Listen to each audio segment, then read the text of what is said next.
kende to e piny mangima. Ka odhi nyime joma mine e gwenge mag KISII ojiw mondo tiko thuolo ma gin go mar telo kaka yo mar timo dongruok mabiro konyowa keini. Romo mane gibago e boma mag KISII gisingo mariwore kendo jiwore kanyakla e kedo kod midhiero ma okwako joma mine ahinya to e kaunti mag KISII kod Nyamira. Kopogore kod chung' mar laro kombe mag siasa, bende giwacho ni gibiro kedo kod dhawo mantiere e kind kit chwecho.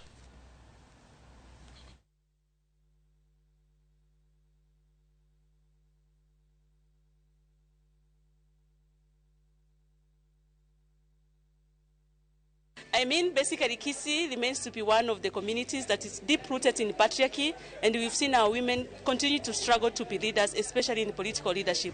And we felt that we need to continue talking to ourselves to understand what could be the problem. Our region is known to have what you call kangaroo courts, where an incident happens. A child is raped by an uncle, and then people decide, no, this is a relative.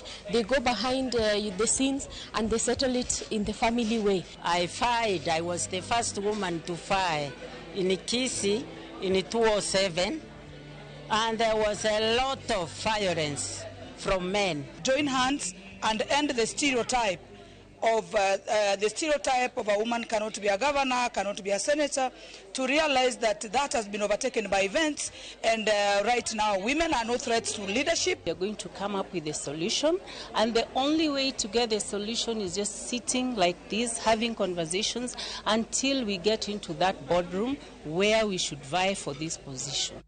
Kauke gwenge mag KISII wadhi e masawa